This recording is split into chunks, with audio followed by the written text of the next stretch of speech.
Let's see the next question. 2019 में P, Q and R are three towns. The distance between P and Q is 60 kilometers, whereas distance between P and R is 80 kilometers. Q is in the west of P and R is in the south of P. So important is, first thing is this, that in which directions are they located. So Q is to the west of P. Let's say P is here. Q is in the west of P. R is in the south of P. R is in the south of P. What is the distance between Q and R? ये पूछा गया है.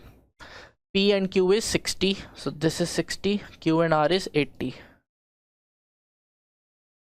They're asking us this distance.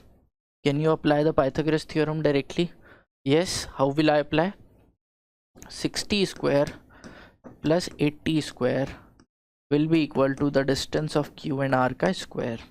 So from here you can see this is 3600 plus 6400 is equal to QR ka square, and this combined is equal to 100 square is equal to QR square. So your distance of QR is 100 kilometres. Q और R के बीच की दूरी होगी 100 kilometre. अब यहाँ पर आप समझो एक चीज़, अभी थोड़ी देर पहले एक क्वेश्चन किया था हमने. This is the question of three towns P, Q and R, and distance between two of the towns is given, and they are asking us the distance between the other two here pair.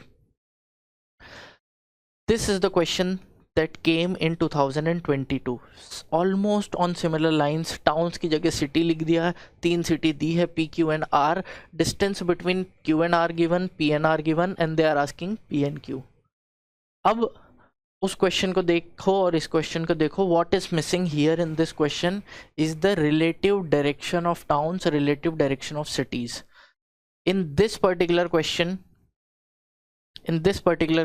relative direction of cities is given in this line. This line gives us the relative, मैं हटा देता हूँ. This particular line gives us the relative direction of cities, that where is Q located and R located with respect to P. If this is known, then you can directly solve the question. But in 2022 question specifically they didn't give that information. That is why we were not able to solve the question even by using both the statements. So UPSC tends to repeat on what it has given, but it modifies the logic there. ध्यान से करना है. Similar जो भी अभी तक हम questions